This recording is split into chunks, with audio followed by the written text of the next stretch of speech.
Hi, my name is Jackie Biebenroth here at Muse, and we are here today on our Change Agent video series with Alison Patrick, Program Manager at the Cuyahoga County Board of Health and Project Lead on Feed Our Future, an initiative that we've been working collaboratively on for how many years now?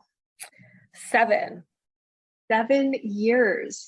Yes. 7 years is a long time, but given the change that you're looking to create in the world and all of the systems that are required to create that change, 7 years really is a flash in the pan.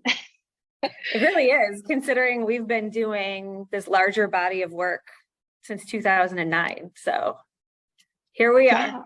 Here we are. Well, let's just start it off by talking about that. So tell us a little more about Feed Our Future. What is the mission of this initiative? Sure. So Feed Our Future is this incredible passion project of mine, and I'm just lucky that I get to do this every day in my professional career. But it's really driven by the idea that every child, regardless of the school district or the school building that they go to, has access to fresh and healthy foods, and when at all possible, that those foods are sourced locally. So talk to us about the status quo. What is the current situation like in school cafeterias? It's been quite some time since I've been in one. So what's a school menu like today? Yeah, I mean, when I was in school, my favorite day was Mexican pizza day, and it was on this styrofoam tray with a carton of milk. And, that was what we thought nutrition was all those years ago. So I am, happy to say that we have since evolved child nutrition programs and are a bit more targeted in trying to provide wholesome meals to children.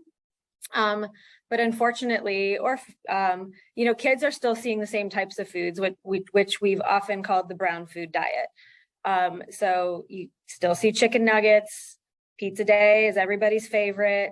You're still seeing at times canned fruits like applesauce or, mandarin oranges, those types of things. So while we've evolved in terms of the foods we're offering, and we're trying to make sure that it's not just pizza and milk, and that kids are able and required in some cases to take a fruit or a vegetable. So we have evolved in some of those ways. And right now we are working on increasing whole grains on trays and decreasing the salt content of food. But kids are still seeing chicken nuggets and French fries and pizza and some of those traditional foods that have been served on trays for years. Chicken patties are another one. So, the idea is that we continue to evolve the picture further and really focus on food quality for students. I think we all have to acknowledge that kids are eating those foods outside of the school day. And so, there is an argument to be said about why some of those schools are still seen on meal trays, because we want kids to eat. But that shouldn't cloud our vision in what ultimately school meals could be, which in some cases for kids are their only source of nutrition for an entire school day. And so how do we work collaboratively with our programs and our directors and our local and state partners to change the conversation on the quality of foods that kids are seeing each and every day? Yeah, and I'd like to better understand how student demand plays into the purchasing decisions of the school food service directors. So for example, at a typical restaurant situation, restaurants are creating foods that people want and like. And in the case of children, most children want and like Mexican pizzas and chicken nuggets and in the brown food diet. So even if we put all these fresh local foods in front of them, what's to say they're not just going to gravitate to chicken nuggets anyway? And how does that demand then impact the school and how they make those decisions about what goes on menus? So, that's a great point. So school meal programs operate on tight budgets. And it is really hard to buy food for schools because there are a host of rules and regulations that they have to follow in order to receive reimbursement. So For some of the default decisions that are made, it's just oftentimes can be because kids are going to eat it and you're maximizing your dollar. And so for us, we've really started to think about how can we apply these theories of behavioral economics? So if we put the fruits and vegetables first in the line, it's still okay if kids are choosing some of those more default options, but if the fruits and vegetables are first, they're more likely to grab it and eat it in addition to some of their favorite foods. So you can think about how you reorder meal lines in order to increase demand.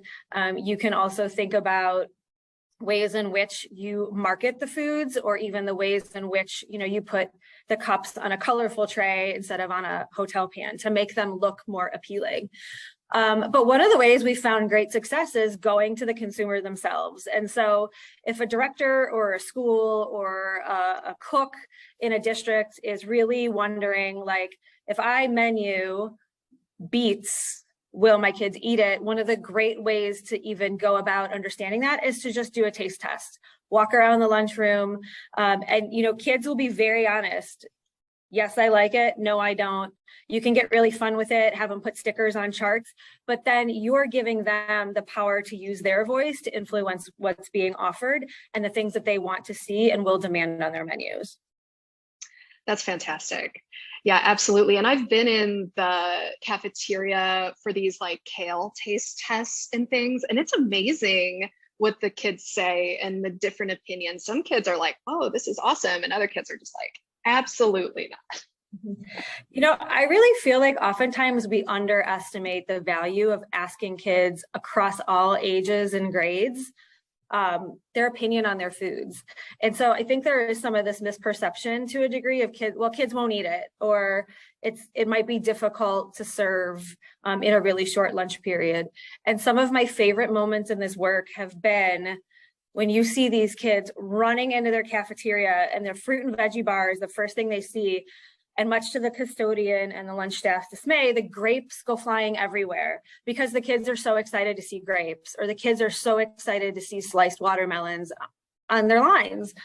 And the moments that really have hit it home for me have been when I've had kids tell me like, oh, I thought I could only find this type of food at XYZ restaurant, or, when the seasonality changes, they have come up to me and said, when's the food from such and such farmer coming back? We like it more. It tastes better than what we have now. I really think that we underestimate the power of kids' choice and kids' opinion on what's offered to them. And so, some of the ways that we've been really successful in making inroads of all of this is really honoring their role as a consumer in the work.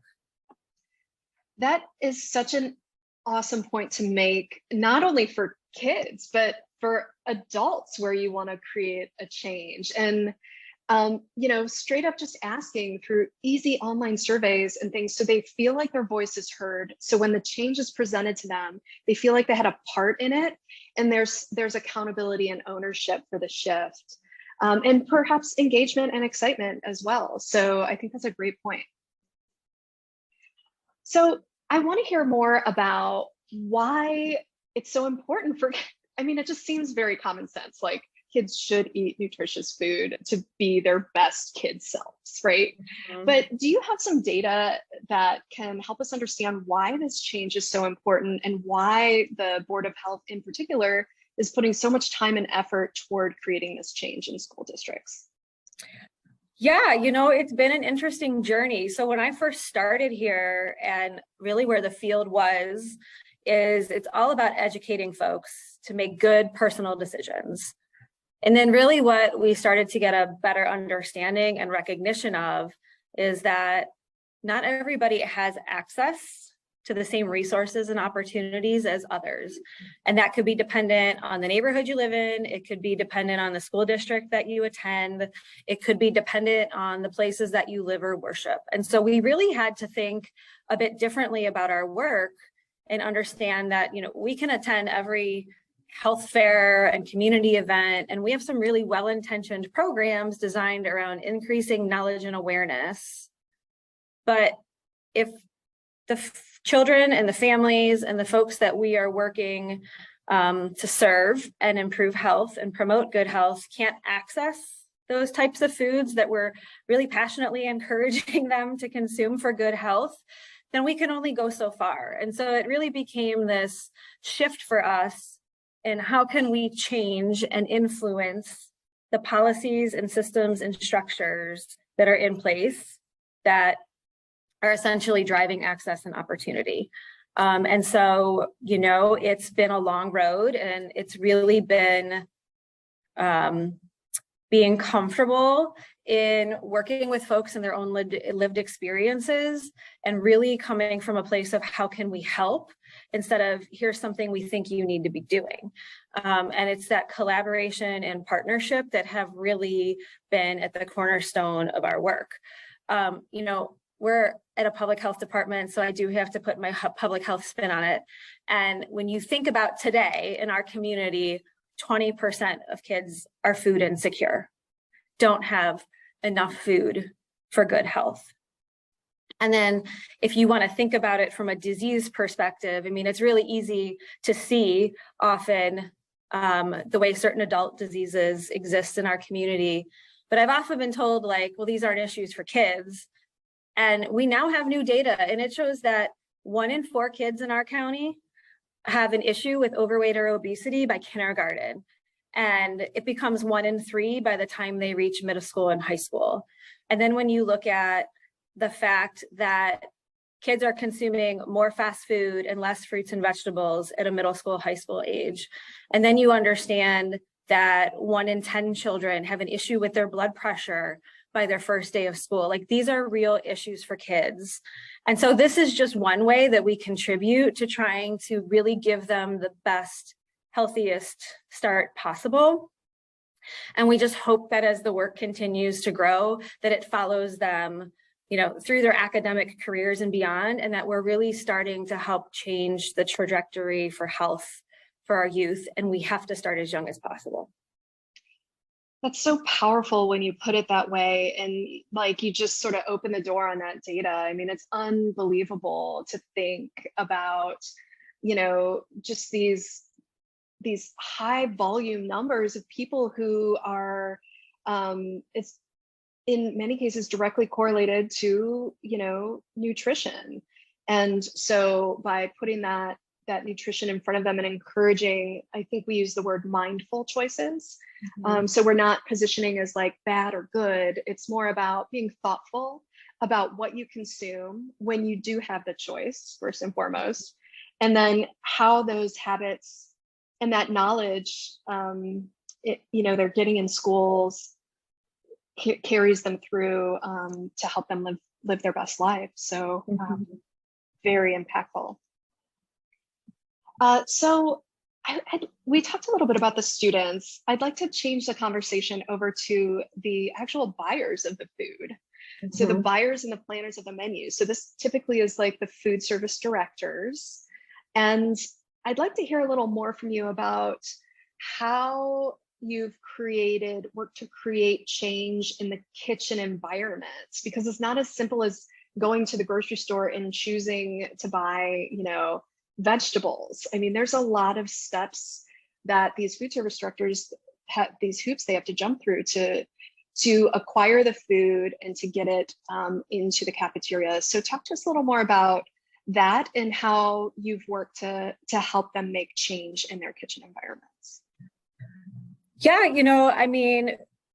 food service directors are truly unsung heroes in schools, and they really need to be appreciated and thanked more than they are. And, we really came to that realization and had so many humbling experiences when we were first starting this work. So we're hey, let's just swap an Ohio apple out for the apple you're getting from your vendor.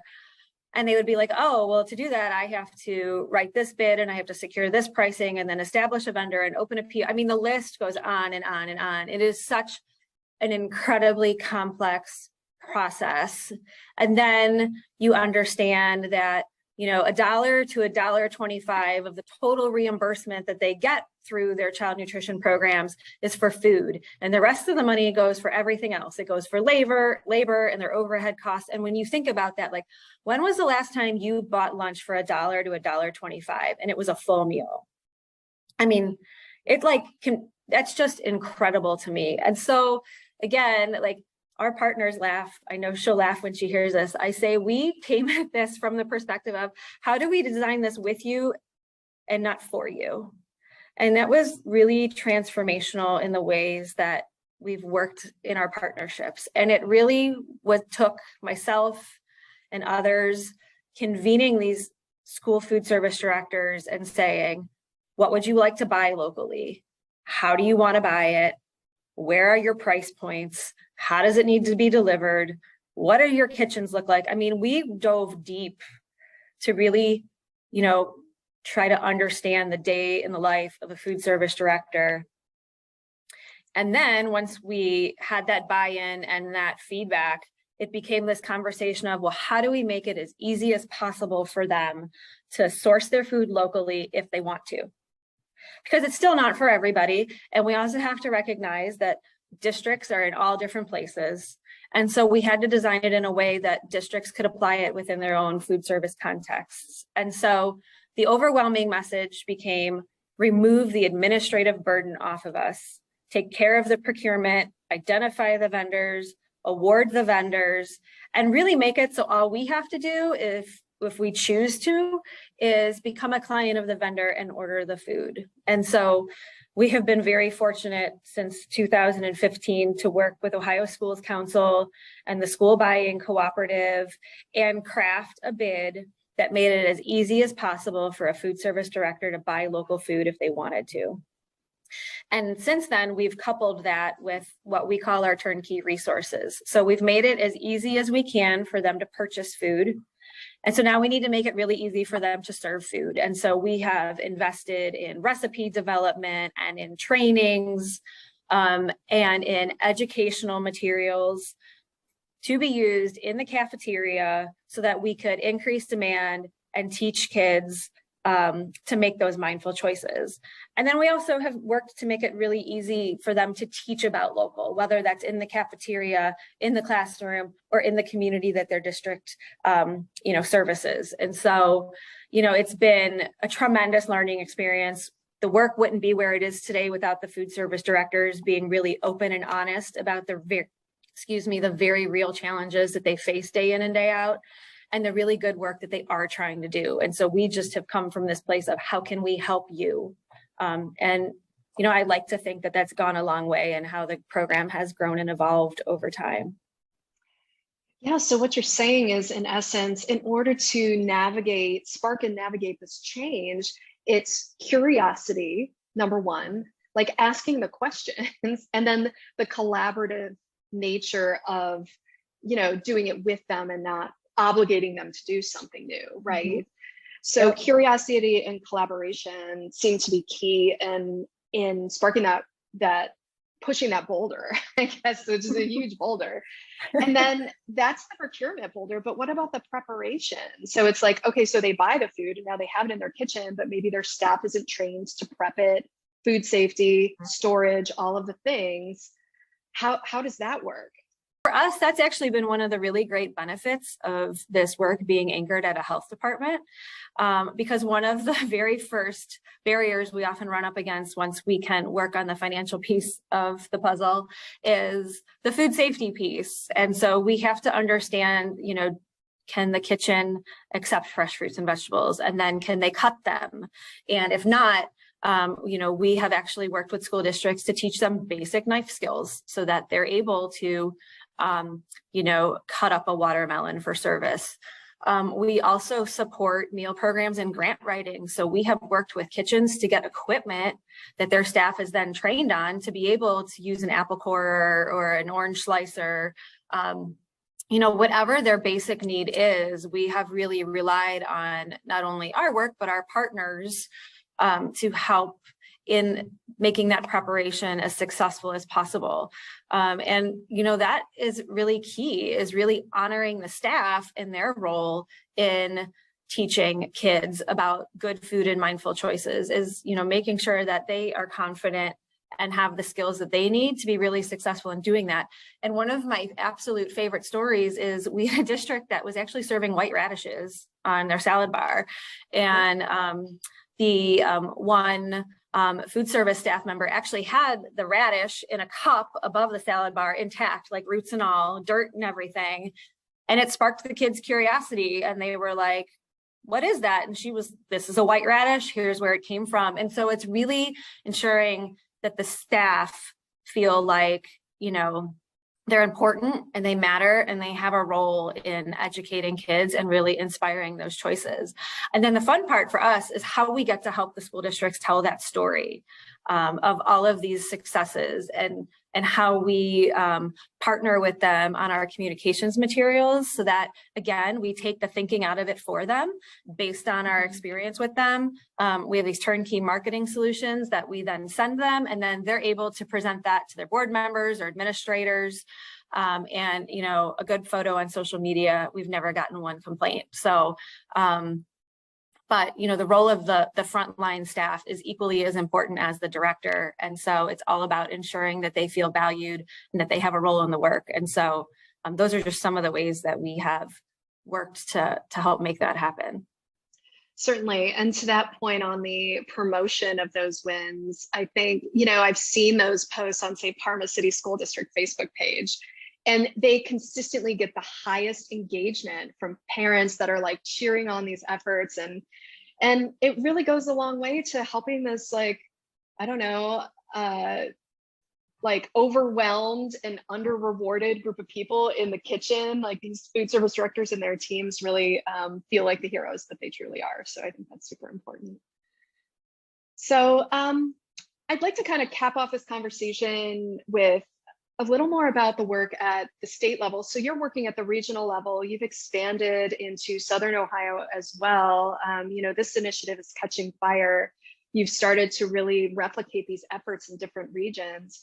What have you been doing at more of a state level to help create more broad-based change through maybe it's measurable data that you're showing them? How are you communicating to create change from the top down? Yeah, so we have done that in a couple different ways. It's funny, when we first started this work, it's always about the dollars and cents. What is this going to cost me to buy? On the supply chain side is, well, what are folks willing to pay for my product?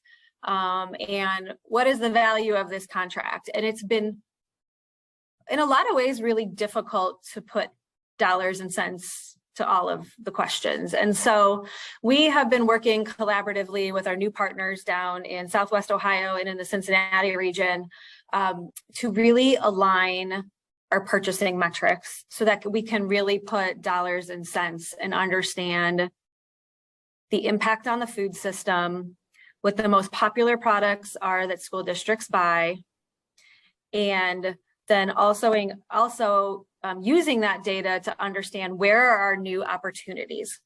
And so I'm really excited to say at the end of this school year for the work in our region, this work has resulted in $1 million investment in our food system. That is money that our school districts spent directly with our small and medium-sized farms and food businesses and food entrepreneurs. And that is like unheard of.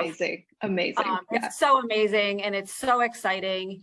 And so we've actually been able to tell that story this year at the state level and actually at the national level. And we were able to basically create a purchasing dashboard and finally put dollars and cents to the work and show this is what our spend has been. Almost $1 million has gone into Ohio's food economy.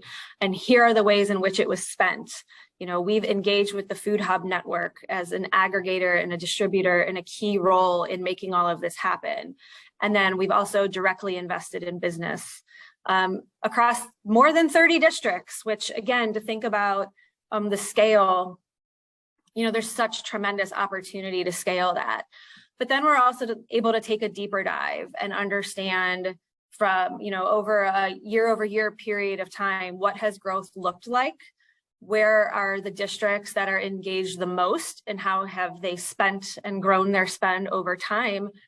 And then we're also able to look at the student population and around geography and economy. And really what we're able to show is that farm to school and this work really can be done in any school district, regardless of the free and reduced percentage that a meal program has, regardless of the mix of economy and culture. And we should be doing more of it. And so now we've been engaging with the state pretty collaboratively on a new opportunity coming out called Local Foods in Schools. It's a new pot of federal money. And so we're able to have conversations around helping shape how that might look for Ohio. We're able to engage at the national level through several different partnerships, how local purchasing is happening in Ohio. And we're using our data in partnership with some folks at the state to really be able to paint the economic picture and the return on investment for this work. So there's so much opportunity on the horizon. If we wouldn't have had this economic data, it's a harder story to tell, but we now have real dollars and cents to show, that school districts can and will buy. And it's also helping us engage conversations with some of these really large federal systems about opportunities to include local in the work. So there's so much more to come, and we're just so excited to continue, moving throughout the regions of Ohio and really partnering with really good, like-minded folks, really because somewhere along the way, somebody decided that good food was a privilege and not a right for some people. And it's really about, turning that conversation and that this food deserves to be in every school meal program. And we're here to do the hard work to help schools achieve it. Yeah, and how interesting that you started this conversation by defining this almost as like a passion project. And it takes a lot of passion and energy behind something, and maybe a little hope and a prayer it's going to work. But then you ended the conversation with and we have measurable economic data that is helping prove out the concept and expand it and maintain that momentum that we've built over the last 7 years. So that's fantastic, Alison. So if I am a mom or a administrator or a teacher or a food partner, a farmer, how can I join this amazing initiative? What do I got to do? Yeah, there's a couple of different ways. So you can go to our website, feedourfuture.org, and go take the pledge. It's a no-cost commitment to say that you're committed to good food for kids, whether it's served to them, taught to them, or they have the access to experience food through garden and other educational opportunities. We're so excited. We have folks all across the country that have gone on and taken the pledge. And by taking the pledge, you get added to our newsletter. So you're able to keep up on everything that is going on and able to access our shared resources. And then send us an email.